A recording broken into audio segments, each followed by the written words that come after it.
only when I came back and I started working for Pão de Açúcar, the big market chain, I realized how important it was in the US and how the craft beer revolution changed the way people tasted beer in US. And I realized that it would happen here in Brazil too. And also, there's one thing that's very important to understand, that's the Brazilian culture about drinking beer is drinking something like, as you said, ice cold, and also very informally. You know, in many ways, the craft breweries have a difficulty to show their product as something simple, as something that is a daily beer, a daily drink.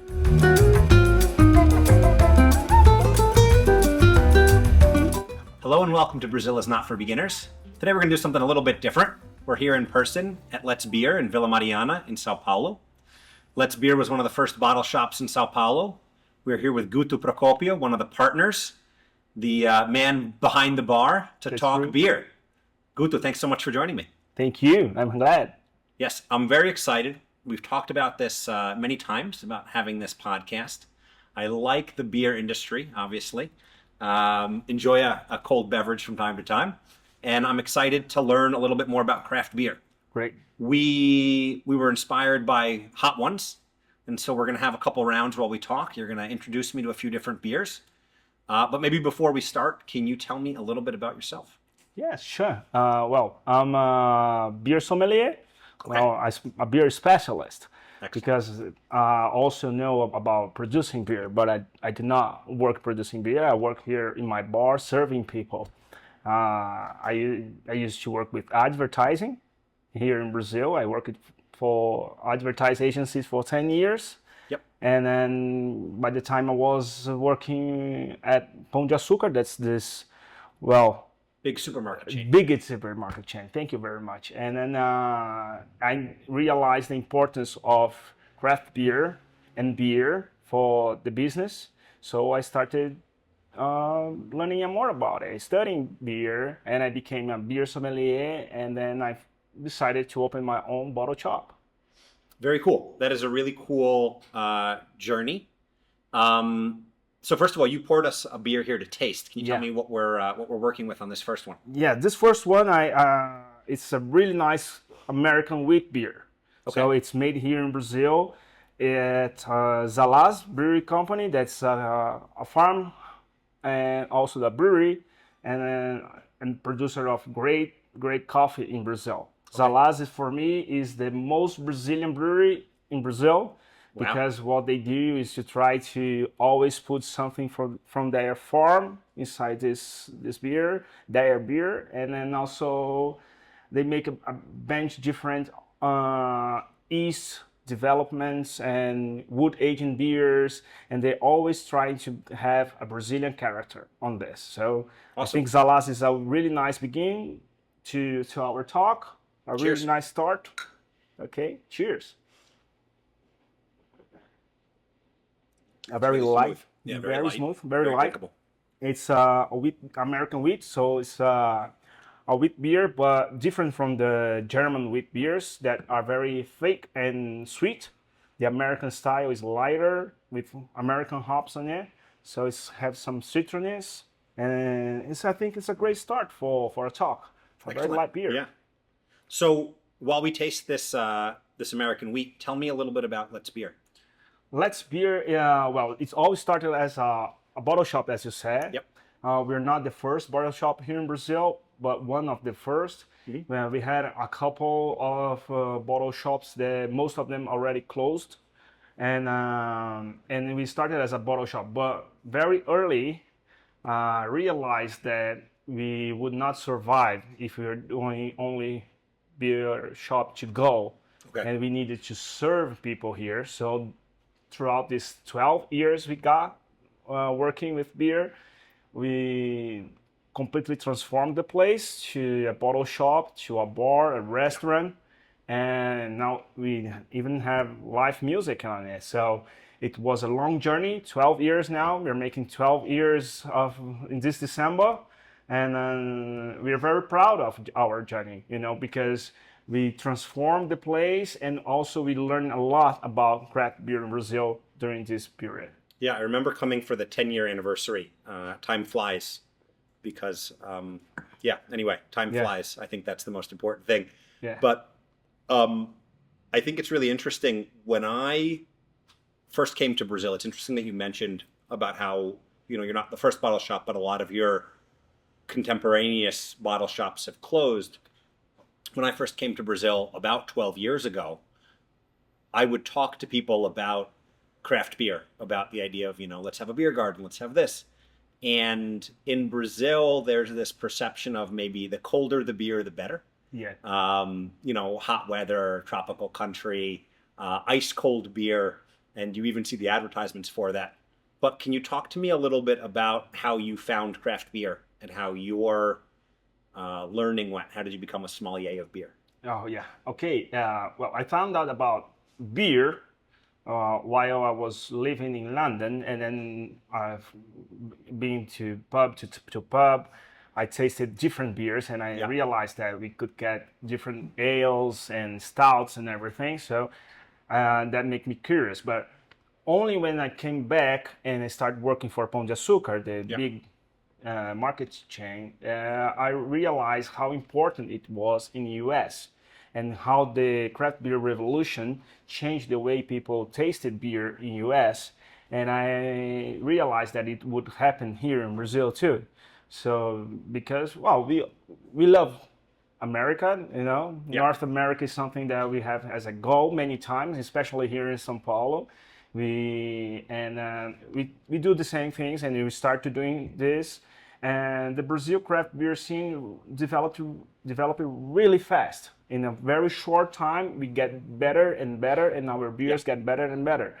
And that moment, I started studying beer, learning about sommelier, being a beer sommelier, and I love it. I couldn't stop studying about beer. I became a brewer, a beer specialist, and also I've been to sommeliers world championships. Okay. So I've been to Italy to try to be the best sommelier in the world. I couldn't get it, but okay. Worth trying. I was trying Yeah. because I love it to do that, and also I started working in many places, in many ways with the craft beer scene. I started teaching in the institute that taught me about beer. I work as consultant to brewers and other beer companies, and making different moments and different events to beer experience outside the bar. So I really got into the beer market the last 12 years. Yeah, that's really great. I think, on that same kind of question I was asking before, I think that when a lot of people think about Brazilian beer, they think about Ambev, right? So the big multinational, biggest beer company in the world, bought Anheuser-Busch, Yeah. right? And you have the big Brazilian brands, Antarctica, Brahma, Skol. Yeah.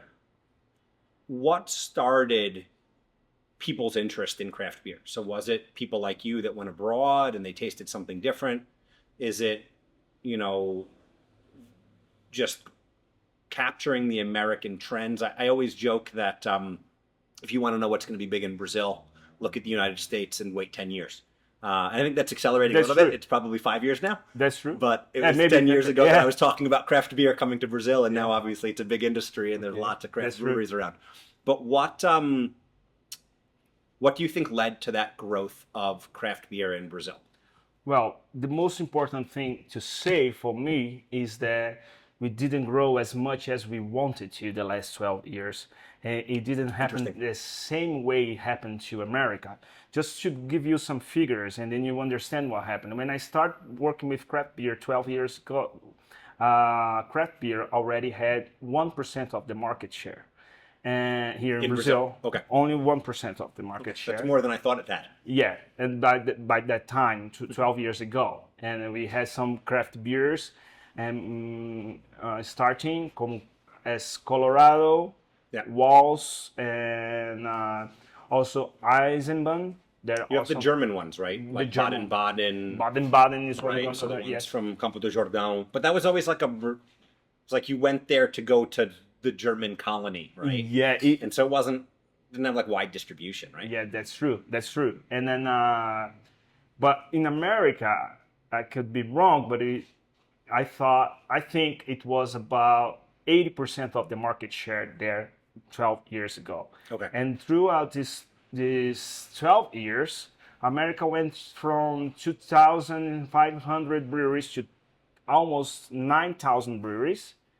And here in Brazil, we went from, I don't know, 5 craft beers to 2,000 craft beers. And It's a pretty good base, though. that is yes, but the difference is the market share. In America, the market share for craft beer can be almost 15% of the market, and here in Brazil, we are still close to 1%, 2%. So we have more players, more breweries, more options, better options because we do great beers. We are winning gold medals in world championships, beer championships. So we are doing well, great beers, but we couldn't get more market share. We couldn't get more customers. That's why some breweries closed, or some bottle shops like mine already closed, and it's always a difficult market for us. It's different the market from US to Brazil. You can see the same moment, you can see the same momentum of people starting drinking stronger, different tastes and different beers, but it's not as popular as in US. It's not as accessible to as in US. That's the big difference about craft beer here in Brazil. Yeah, I think when you live in Sao Paulo, you have a bit of a bias, right? Because Sao Yeah. Paulo is a world in itself, Yeah, and you interact with people that generally go abroad more, have more international jobs. There's more bottle shops around, there's more bars around. And so you don't see what the rest of Brazil has. And I think this comes up regularly on this podcast.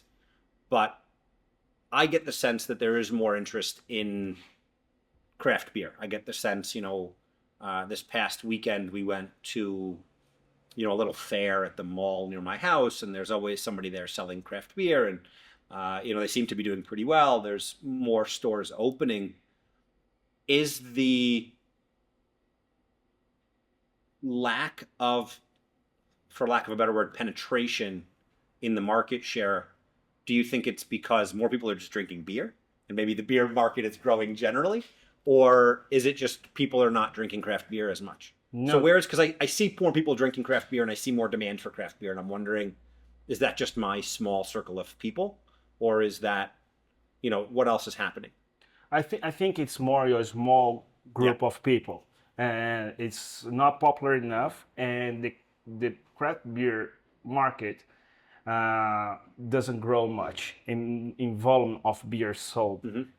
It's worldwide. People are drinking something else. People are tasting other kinds of drinks and beverages and spirits, and it also happens in Brazil. And the growth of gin and vodka is mostly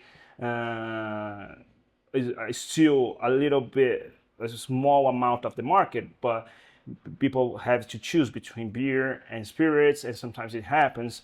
So, in my point of view, is that yes, people are more interested about beer, craft beer, and tasting, but it doesn't make the volume needed to make a stronger market in craft beer here in Brazil yet. So that's a key word. That's the key word, and I think the problem is, as far as I know from the book called The Craft Beer Revolution from one of the partners of Brooklyn Brewery in US, he taught me through this book that in US since the 70s, the craft beer has the support of the big companies and the Congress to make to pay less taxes than the big breweries. So the craft beer pay less taxes from the big companies since the 70s there. Oh, wow. So that makes all the difference to make the price comparative from craft beer and big companies. not too different, not too so more expensive than it's here. It's in Brazil. Here we only get some advantage the last 3 years, and some states have more support for in Texas for craft beer, like Minas Gerais and Rio Grande do Sul. They're better, but every time this craft beer tries to send beer to another state, the taxes come very strong and the prices get very high. And well, sometimes you can find local brewery with good prices, but most of the time the craft beer here in Brazil is very expensive, much more expensive than the big companies brewery. And also, there's one thing that's very important to understand. That's the Brazilian culture about drinking beer is drinking something like, as you said, ice cold, and also very informally. You know, in many ways, the craft breweries have a difficulty to show their product as something simple, as something that is a daily beer, a daily drink. It doesn't have to be too different or too weird. And sometimes people just want a really nice pilsner, you know. Yeah. Well, on that note, I would love a really nice beer. I think it's time for number 2. Okay, I don't know if we can. What do you recommend here as we proceed? Yes, let's try something else. You know, I still showing you something very Brazilian because I think that's the best way. That's the idea. Yeah. Okay.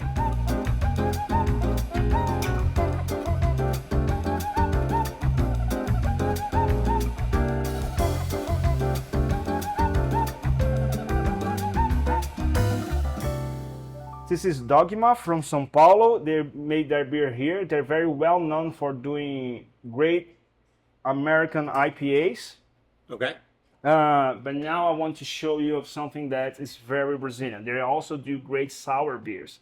And in Brazil, we do the best sour beers in the world, I'm truly sure. To define the styles of beers, there's 2 ways of doing this, and there's two guidelines for the breweries to produce their recipe and their beer. The 2 guidelines are from the US. One is from Brewers Association, that's the Craft Beer Association, independent association of breweries in US. And the other one is the BJCP, the Beer Judge Certificate Program. It's a program created by home brewers and then also guidelines brewers to produce their beers. BJCP recognizes the Catarina sour, that's the sour made in Brazil with lots of fruit on it, as a typically Brazilian styles of beer. This is a way of doing this sour with fruit, but it's different from America because the fruit is very present and very strong on the beer, and also fermented within the malts of there. So it's sour, it's fruity, and it's very Brazilian. And from my experience judging beers in international competition with American judges, they are always very interested about our sour Catarina sours beers. So this is one. The next one I show you is from Dogma here in Sao Paulo, and they are very well known for doing American hop beers, like American IPAs and double IPAs. But they do all kinds of beers and do the great sours, Catarina sours and sours with fruit. This one is with mango and guava. Amazing. Okay? Let's try it. I'm not usually a big guava fan, and I'm not a huge sour fan, but we're going to do this together. No, we're doing this together because we're not doing this for you. We're doing this for my audience. Yeah, for your audience. All 3 of them. It's actually really yummy. It's very yummy. You know? I do not like guava. You can ask my wife. You can ask my kid. But that is a delicious beer. Yeah, because that is really good. Yeah, that's really good because the guava is not dominating the beer. It's there, but also mango, and it's still like it's also beer taste. Sour tends to be like a full mouth feel sometimes, and this is really light, and so I like it. Yeah, that's an interesting beer, and that's one of the styles that foreigners usually are looking for here in Brazil. Interesting. I actually wanted to ask you about that, but I want to hold off on that. I'm interested in kind of what is the quintessential Brazilian beer, and I think you talked a little bit about it here, but maybe we could take a step back. And so you talked about this idea that craft beer is still only 1% of the beer industry or the beer sold in Brazil. Yes. Can you talk a little bit about just the Brazilian beer industry? Like who dominates it? What is it? Yeah. Who are the big companies? We have three big companies here in Brazil. Ambev, that has reached the legal limit of share of the market. So they can't be any bigger. Yeah, They'd have to I sell think a so. piece. Is that the rule? I don't think so. Yeah. Okay. As far as I know. And then we also have Heineken that's getting stronger and stronger. Yeah. Heineken is quite new brand here for Brazil because I think They have a they're really here. nice market share though, because I know that like Brazilians that don't drink craft beer have a Heineken when they want something nice. Yeah, that's true. That's true. And then Heineken is our premium option. Yeah. You know? Exactly. And then I'm not sure. I'm not very specialist about the Heineken history. I'm pretty sure they have almost a century of brewery, but here in Brazil, I think they got here for the last 10 years or so. And that's the and also we have the third brewery. That's a group called Petrópolis. Okay. That's from Rio de Janeiro. That also has an important market share here in Brazil too. Okay. All these breweries work almost the same way. Heineken and Ambev fight for this market, buying many of the craft beers too. You know, okay. So when you go to a bar, and if they have a contract with Ambev or if they have a contract with Heineken, you can still find IPAs, pale ales, or Belgian blonde beers because they have all kinds of beer in their portfolio. And they do so well buying brands around the world and sometimes producing this brand here in Brazil or importing beer to Brazil. But importing beer to Brazil since the pandemic is not a great option, you know. Okay. The dollar got too high, and the beer doesn't get as good as it is if they are producing here, and people that are drinking beer and take craft beer, they know the difference. They can say, yeah, that's different, you know, in your importing beer or when you're producing the beer here. So as far as I know, Ambev is producing their brands from outside and Heineken too here in Brazil. Like Heineken bought from San Diego Lagunitas, for example, and the Lagunitas is all over the market chains, and then they're producing Lagunitas here in Brazil, you know, in a small amount. And the same is from Whole Garden and I don't know, many other brands. Yeah. So have the companies here in Brazil been buying up the local craft beer companies, or has that not started yet? Because that's been a bit controversial in the States. Are you still craft beer if Ambev buys you or Molson invests in you or something like that, right? Yeah, that's a big discussion in US. I heard about it. And well, here in Brazil it happens too. It happened to Colorado and Vols that started 10 years ago, like myself. And I saw these brands rise for the market and being bought by Ambev, and they're still there around. They're doing this, and I don't know, but for the public in general, people doesn't know about it. Still craft beer. It's still craft beer for them. It's not. Yes. It's not Brahma or Skol. No, it's not Brahma or Skol, and people use it to think in Brazil there's a culture. I hear that a lot, that they think that Ambev buy the breweries and make it worse or make it lighter or make it, you know, not as interesting as it was before this acquisition. But that's not the case. They give them resources, right? Of course, they give them the resource and they know about more the market. And the market changed. People want different beers, stronger beers, or flavored beers like this one here with mango and guava. So what they're doing is not making it worse. They're investing in quality and technology for this brewery and brand. So they're making it better and better and making it harder for the craft beers so too, because you know you have new standards to follow. So that's that's the way I see it. They're improving the beer. They're not trying to make it worse. Not anymore. Maybe not. Maybe initially. Maybe initially. Maybe initially of the century. I don't know. Well, now it's In the part of their 50s. now it's part of their portfolio, right? So Yeah. they want to see it do well. How do you see how do you see craft beer evolving? What's the role of craft beer in Brazil? So you said it hasn't achieved its market penetration yet. Yeah. It's got room to grow.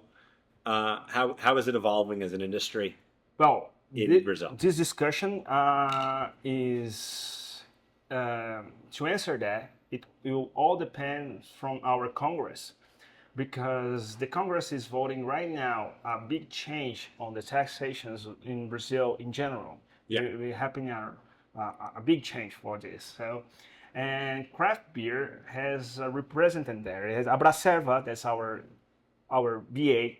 Okay, your association, right? Our association is that, right? Is fighting side by side with the congressmen, the senators, to get the advantage we need in Texas so the market can grow. The craft beers employ many people and also are responsible not only for employing directly and indirectly people, but also is part of the culture of drinking better and drinking less and drinking responsible.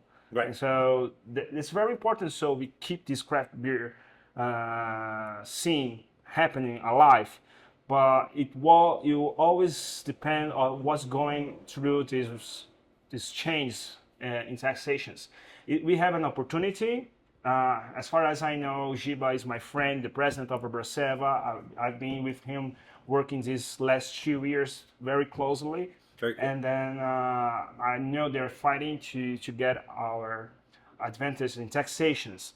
And the most curious, the biggest curiosity about that is that the three big companies signed a document recommend the Congress to confirm that the craft beer up to 2 million 2 hectoliters. A big number. A big number. Yeah. I think it's 2 million liters of beer produced by year. The brewery go tax free. So they're supporting the craft beer scene. They know the importance of this for the culture of drinking beer in general. Yeah. So that's very important because people have many options now for beers, for spirits and other kinds of drink, and also the young people are drinking less, less alcohol. They're more responsible about the alcohol, and the culture is changing. So you still have to, to show the world that drinking beer is not association of any problem in many ways. It seems like it's a quality over quantity type of situation. That's true. That's really interesting. I didn't know about the support that the beer industry was giving to craft beer. Yeah, that's really true. Great. Before I ask my next question, should we try another one? Oh, for sure. Let's try the third one. Yes.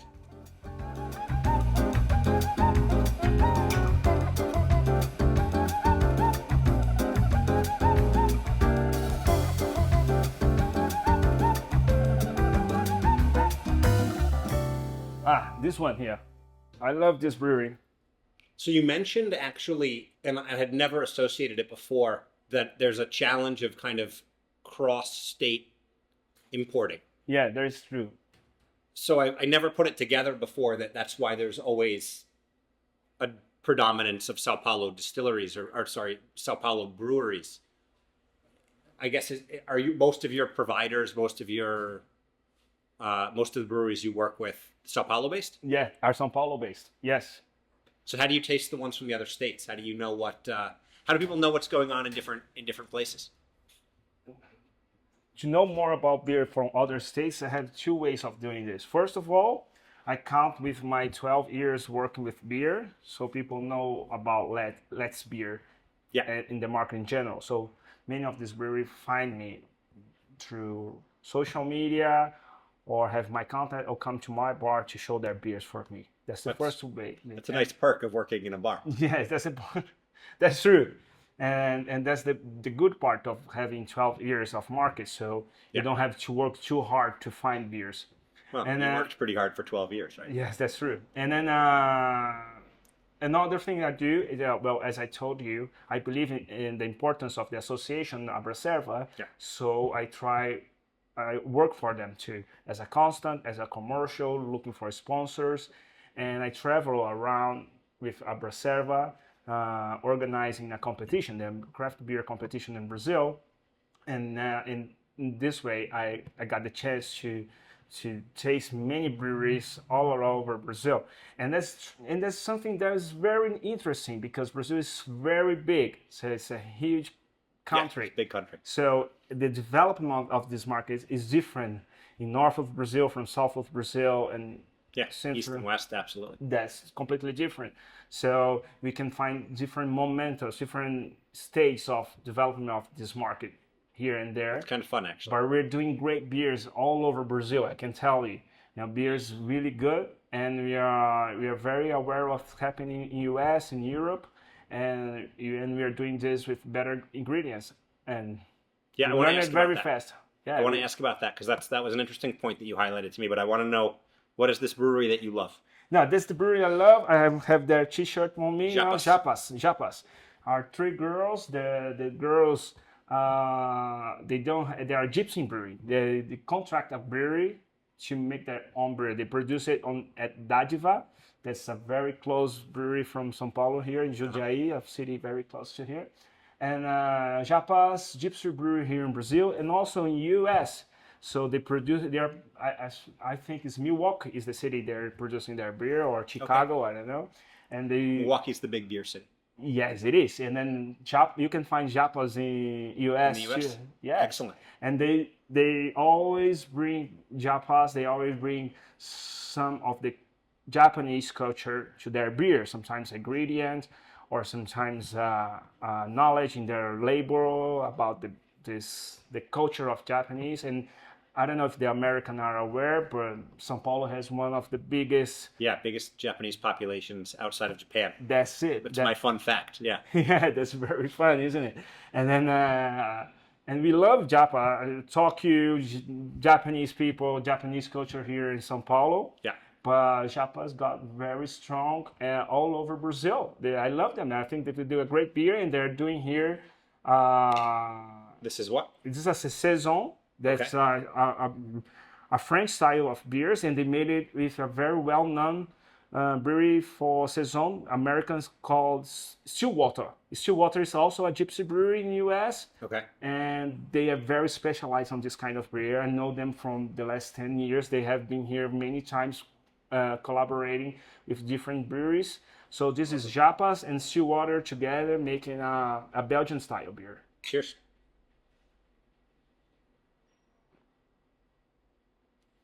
Very light. Another winner. Yeah, that one's easy to drink. You haven't given me anything hard to drink yet. No, not yet. No. No, I don't know. The hot ones, the wings get progressively hotter. Here they just get just as delicious. Yeah. Tell me a little bit about kind of the Brazilian beer industry. So you talked about, or rather the craft beer industry. So you talked about how the government's being supportive, but one of the things that you've told me before, and that I understand, is most of the equipment is exported, right? Is imported. It's important. That the ingredients to support, especially craft beer, are from abroad, which makes it harder for the industry to develop. So I understand most of the hops are American or Argentine. Yeah. Can you tell me a little bit about how Yeah. the craft beer industry works? We can find equipments for breweries produced here in Brazil. Okay. We have, when I do the cans and the fermenters, you can find industry here in Brazil. But when you come to the ingredients of the beer, like malt, yeast, and hops, most of them are imported. Yeast is important. Yes, You sure. use yeast in bread. I'm sorry, I'm an idiot. But, No, excuse it. All breweries, all beer has a different kind of yeast. Different kind of yeast. Yeast. So that's a Belgian beer because Belgian yeast. it's a Belgian yeast. Okay. So it's a saison kind of yeast, and IPAs will need an American yeast or maybe an English yeast to make it a great IPA too. It's not only about malt, not only about hops, but also about yeast. What kind of yeast you're using? And there is 100 different kinds of yeast available for the brewing industry, and most of them are from US. That's why I told you that Zalas is one of the most Brazilian breweries in Brazil, because they also working developing their own yeast, and very cool. also using the Brazilian ingredients on this. They produce some fruits to put inside the brewery, the beer inside the beer. So that's I call them very Brazilian. Because we depend on importing things, the dollar changed everything. So now is the moment that we got the dollar, the prices of dollar getting higher and higher for Brazil. The exchange rate is not good for us. It makes our beer more expensive. That's true. Will that be good for Brazil? I guess for the Brazilian beer industry, will it force? And maybe taking a step back, one of the questions I had for you, and you mentioned it with the sour, but what is a Brazilian craft beer? What is the taste that's evolving? I can tell you that, for instance, on my end, I come here and I see a lot of IPAs, American pale ale, a lot of pale ale, a lot of hoppy beer, which is not really my favorite thing to start with. But it seems to be what Brazilians like. And so maybe before we get into the future of where it's going and what is a quintessential Brazilian beer, but how has the craft beer industry and the taste evolved, right? So for me, it seems like it really did start with IPAs. That's true. Is that just Brazilians going to the States and trying, the person that went and lived in Boston, there's a big Brazilian community, a lot of IPAs in Boston. How did the Brazilian craft beer taste start, and how is it evolving? Sorry if that's a broad question. Yeah, it's a very broad question, and I'm not sure if I can say exactly how it happens, but what I can say is that Pilsners, lagers, and IPAs are still and always will be the most wanted, popular and wanted beers. And that's because they taste better and lighter, and that's easier to drink. Yeah, when it's 35 Celsius. And but it's almost like that for all over the world. IPA is the number one beer anywhere. Yeah. And well, there is here and there maybe you can find stouts making very, very popular style, and maybe here and there in Belgium and close to Belgium, blonde ales make some importance in the market share compared to lagers and IPAs. Okay. But even in France, the craft beer scene, maybe even in Germany and England, you will find people loving more hoppy beers than, sweet beers and malty beers. So I see Brazilian market is the same way. As you told, there is an opportunity there. If the ingredients we're importing are more expensive, maybe we can change not producing as hoppy beers as we are used to, and make different beers like this saison here. Then I think people are open to taste it too. It's a lovely beer. Even everything you've given me has been great. It's great. It's great. Yeah, but also it's about culture too. Brazilian culture in beer. I think U.S. is the same. I still associated with a very masculine thing. That's why I love Japa's brewery, because there's no man involved, just 3 women working for it, and making different tastes, and putting women in front of the brewery is very important to other women to try beer. But still, most of the beer scene is dominated by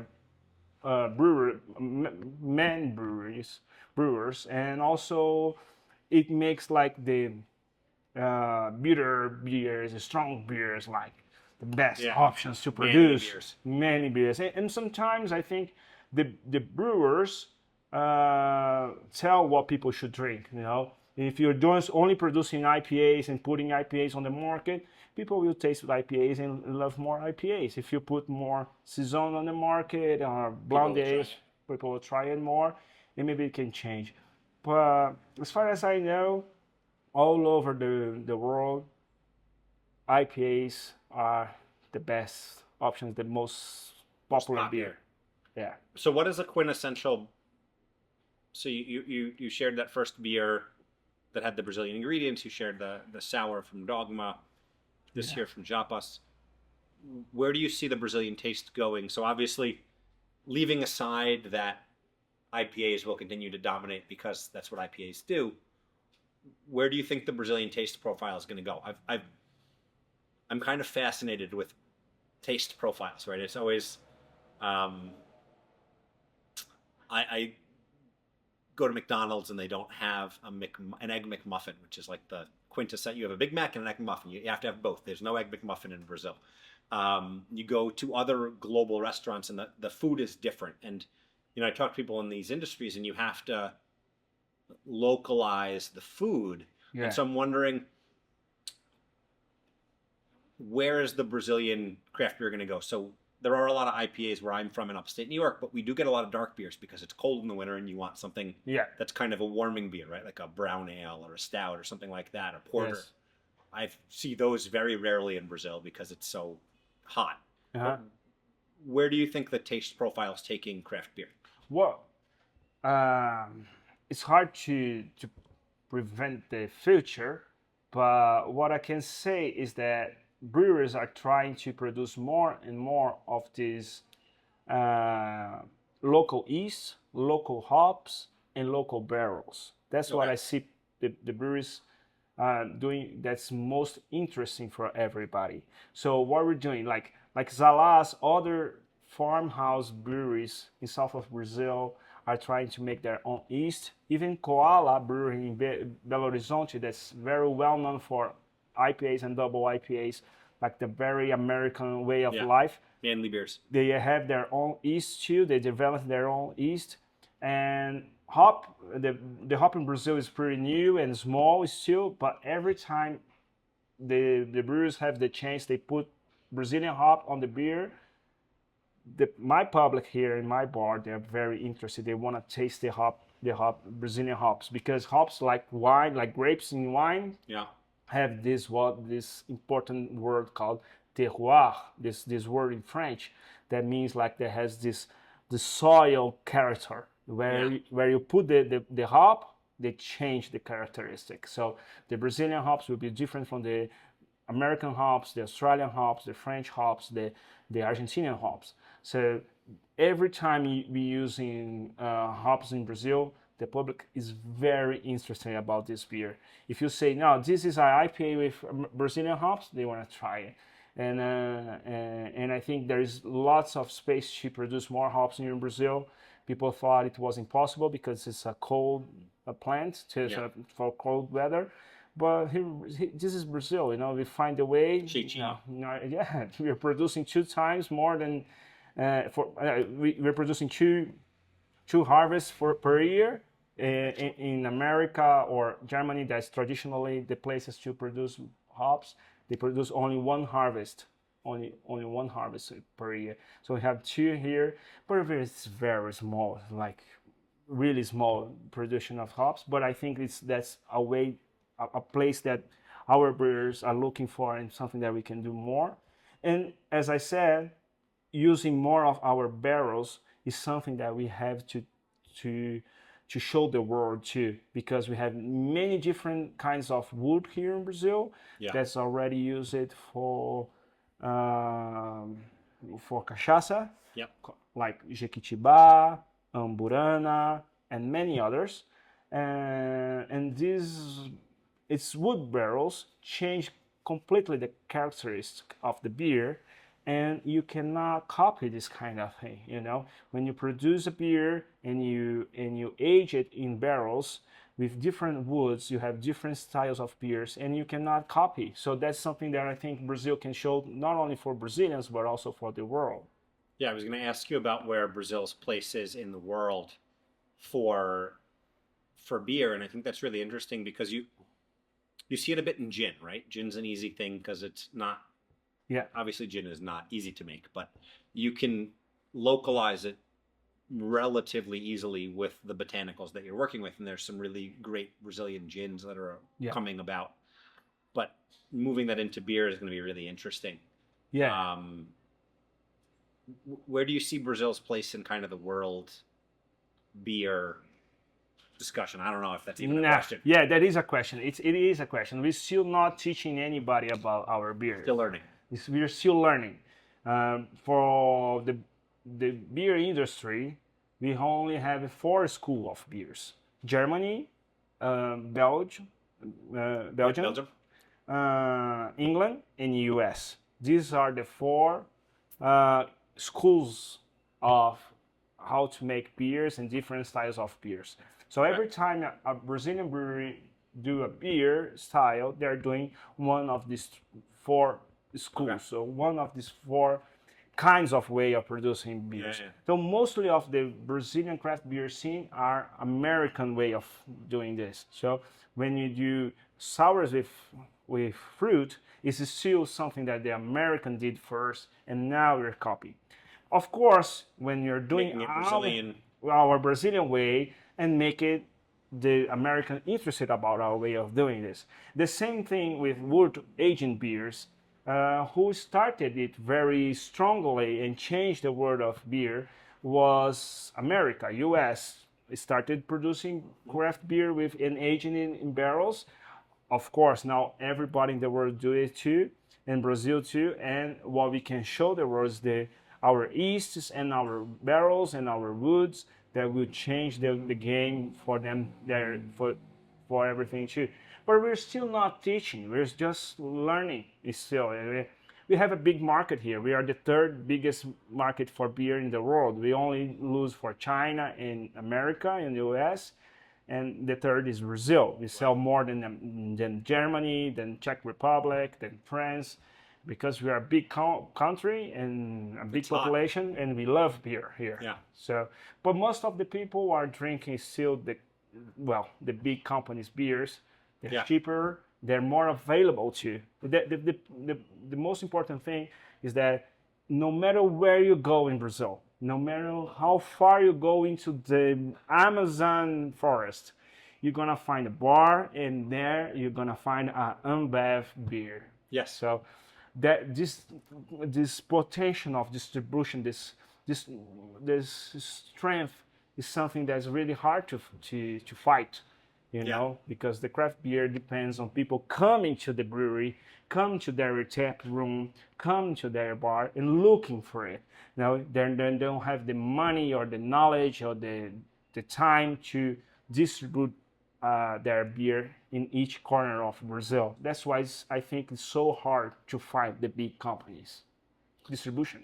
Yeah, well, again, hopefully they're actually supportive and they see it as a way for them to gain certain types of market share. That's right. I want to know about how your clientele has evolved and a little bit about Let's Beer, but I see that both our glasses are basically empty, so maybe it's time for one more. Let's try another one, the 4th.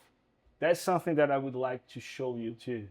I know that it's not your favorite. I'm not here to please you. I'm here to show your audience. No, we're trying the variety of Brazilian beers. Okay, great.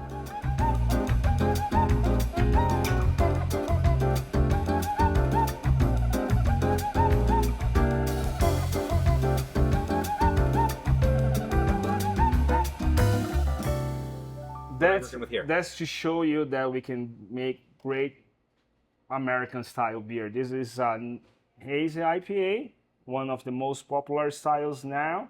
Nice and yellow. Yeah, nice yellow, juicy. Also called juicy. Like juicy IPA. It was invented in New England, in US, and everybody in the world, all breweries want to try to taste it. Like it's a very hoppy beer.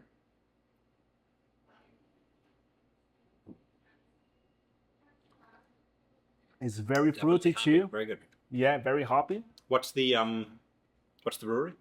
That's Swamp Brewery from Curitiba, south of Brazil. So we got out of state. Out of state, Excellent. Yeah, that's Swamp, and then Swamp is producing better and better beers, and they're doing this hazy IPA with Hiwaka. That's hop that comes from New Zealand, and the Australian and New Zealand hops come to our market with great strength. People are very interested in this. They have a different character from the American hops. A little bit more smooth. It's smooth and citrus, and a little bit like lemon and pepper, and that's very different. And people love it. Every time we put it in our beer, people are very interested, making is slightly different from the American IPAs. Yeah. Well, as I said before, when you put the hops and you produce the hops, they change the character of the hops. That's our we're using here Australian and New Zealand hops here for this hazy Delicious. IPA.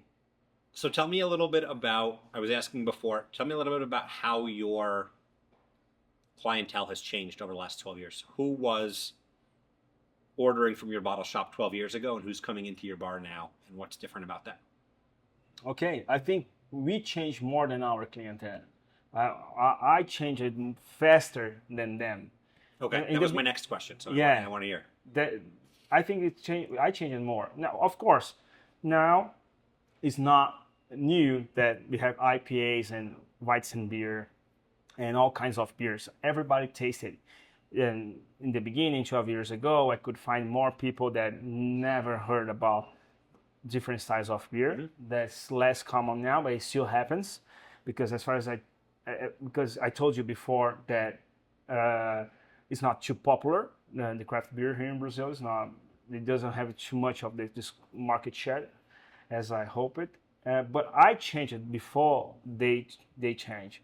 So I try to be ahead of my audience, of the people that come here and people that come to the bar, and I do so choosing different styles of beers. Like I always have barrel aged beers that's very new for them. Yeah. And in the beginning, I would have to show them what's a red ale, what's a pale ale, what's a Weizen beer.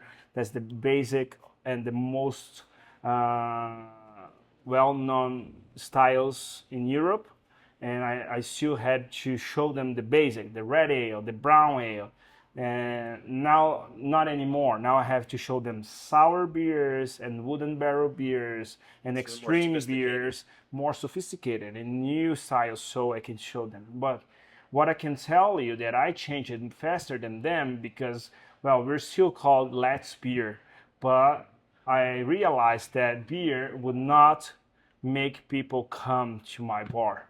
What changed is that the big companies started to develop in their portfolio here in Brazil, and every corner in Brazil you can find a pale ale or a Weizen beer or an amber ale or an amber lager, different styles of beers everywhere, because the big companies have managed to put different styles of beers everywhere. So people will not come to your bar if you only have to show them beer. So what changed here is that I serve now drinks, spirits, wine, and music, and good food. And good food. And the food is good. So I saw that would happen really early because before I changed from advertising to beer, I was already a sommelier, a beer sommelier, a beer specialist. Yeah. And I had for 1 year this bottle shop, and I got married.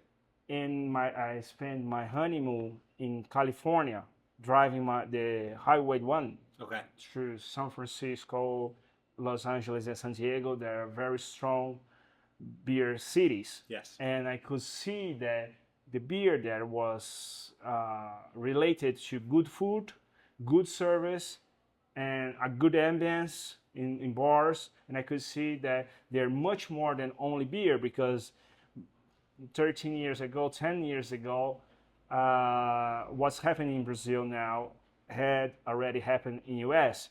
Any place you go in US, you can find different styles of beer. So you cannot say, come to my bar because I have different styles of beers. Everybody has different styles of beer. So your bar, your brand, your service have to have something more to show them. So I saw this very earlier, and we started our change from bottle shop to what we are now, like a restaurant with live music. Music is something that I put here also because of the ambience, and I think it's very important to create a brand or experience for our clients. Yeah. So most of is instrumental jazz, or And so that makes something that makes sense for our bar here, for our lights and romantic ambience we have.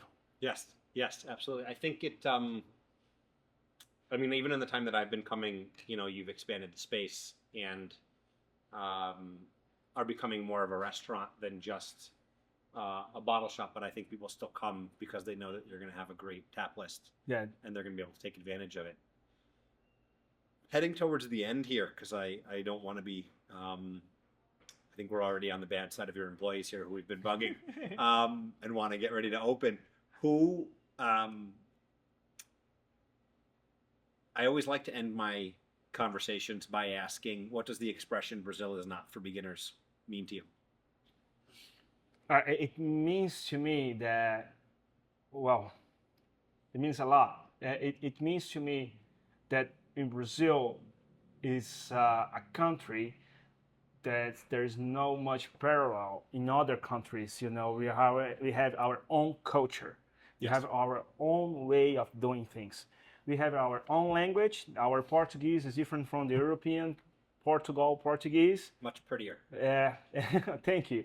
And then and also we are not very related to all South America because we speak Portuguese, they speak Spanish, Yeah. and we don't see ourselves as Latin as the Latin Americans are the Spanish speaker.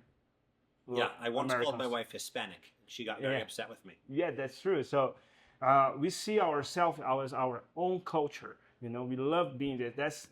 That's why Brazil is not for beginners because you have to learn Portuguese and you have to get really into the Brazil to know more about it. And if you get very into Sao Paulo, but you don't know much about north of Brazil or northeast of Brazil, that's completely different way of living. Yeah. So Brazil is not for beginning because we're very big and we have our own way of seeing things, And but at the same time, well, we do everything with a big love and we love to share things with foreigners. We love the foreigners. We have people that try to speak Portuguese. We love Yes. people that come to Brazil. And well, we're very open in many ways. So Brazil is not for beginners because of this kind of culture. And also it's not for beginnings because it's very interesting how well, the big companies here in Brazil are very hard with the small companies. They really smash us, And the capitalism here is very, dark and how to say bloody fight between small business and big business here in Brazil. Most of our business, our industry, are dominated by big companies. Is like that everywhere, but this inequality in Brazil is so extreme. Extends everywhere though. Extends to everywhere. That makes it very complex to live here. You can see in the streets like the inequality, but also in business marketing and beer and everywhere you go, this inequality would mark our way of living. Will touch the way we live and change us. That makes sense. That's a great answer. I always like to end the podcast asking about a Brazilian habit or a Brazilian expression. But my glass is empty and I need a saideira, which is one of my favorite expressions. So you told me there was one more waiting for me.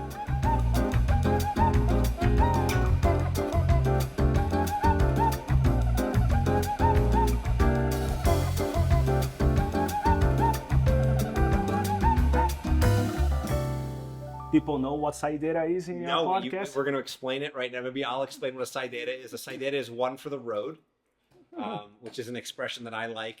And it has a lot of force when you say saideira. It's one of those things that you can't really refuse. So if you're at a table and you want to leave and somebody says saideira, you kind of need to stick around and have one more. It's a really forceful one for the road. And I want one more, and then I want to hear what your expression is. Excellent. A dark beer for me. That's it. I was waiting for the last moment to show you something that I know that you would truly like. This is a very special beer brewed by Dádiva Brewery. That's a a brewery run by Luisa and Another woman brewer. another woman. Yeah, Excellent. and the brewer is Vitor Marinho. Is a guy that started 12 years ago, like myself. We use it to study together, and I really trust them. That is my number one Okay. beer. How to say it?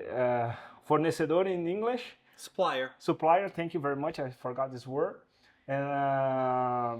And they just made this weekend 10 years of brewery. So congratulations. And that's their 10 years anniversary beer. It's a barley wine that's originally English style, and this is a barley wine aged in oak barrels. So Excellent. it has a little touch of Brettanomyces. That's a funge came from Britain, Britain. So that's why Brettanomyces. Nomyces is the funge, and Brettanomyces. It has this little funkiness on it. So it's a sweet, strong beer with 12% alcohol. So true Saidera. It's truly Saidera. Yeah, very strong Excellent. beer. Cheers. Very nice, malty and different.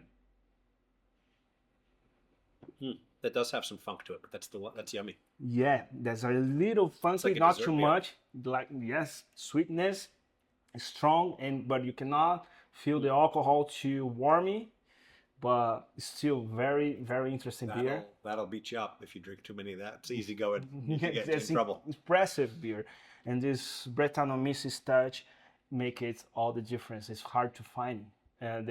Normally Brazilian barley wines are very sweet, strong, but very fresh too. That's Yeah, this was very 6 fresh. month aged Okay. in oak barrels. Yeah, I think one of the things that I took away was it feels really fresh. It So- feels really light. You asked me, I did. A Brazilian expression or habit that stands out. So I like Saidera. I always talk about my wife when she was pregnant. People would touch her belly. What is something that stands out? Maybe related to beer culture, maybe not. no, it's not. What I thought was that I think it's something for business. Is that it's very important to people to understand. That's something that's really hard to understand, and that makes us not for beginners. Is that Brazilian in business? In general, we never say no. We never say no. Yes. So we always will say maybe, Yes, let me think perhaps. about it. Let's think about it. And so you have to, see and listen throughout the lines if to understand if the person is really interested or not. But if they're not interested, that they will never say you directly, no, I cannot do it. They will always say you maybe and perhaps. And that I think is very tricky, and that's not for beginners. How do you get around that? How I got around How that? do you navigate that when you're working with a brewer and they say to you, maybe? What do you do to find out a true answer? Well, I don't know. Every time I try to read the expressions and the way the people how fast they answer, and also you have to be very patient because people will say yes and no and maybe and no, not now, maybe later. You have to be a little bit patient. People are thinking about it. But one thing that I think is very important to understand that, no, for myself, I try to be different. I try to be more direct with people, and I do say no because I realize that. So people like that about me when doing business with me. I'm direct with them. I'll tell them exactly what I'm thinking, not only trying to Get around them, say face.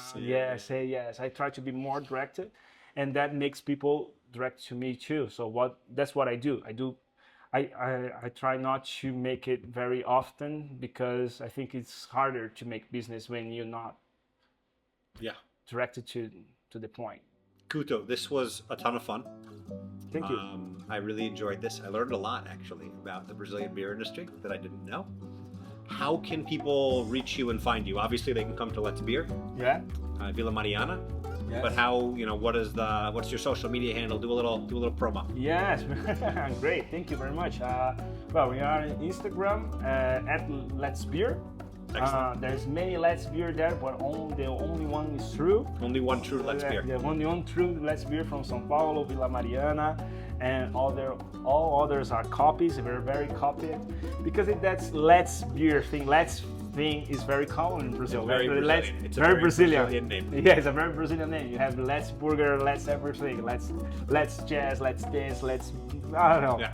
All kinds of business start with Let's. We love this word, and Let's Beer is not too weird. It's very common, and people try to copy us, but we are the first. We are a registered brand, so you can find Let's Beer online.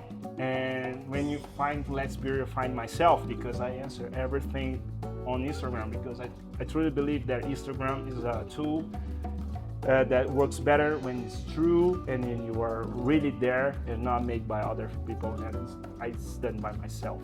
Awesome. Guto, thank you so much. Cheers. Thank you. Coming Thank on. you very much. Thank you everybody for listening. I hope that you enjoyed this. We tried something a little bit different, coming here and talking with Guto on video, tasting some beers. I had a good time. I hope you had a good time. I hope you'll come and try some beers with Guto. Thanks for listening and watching. Thank you.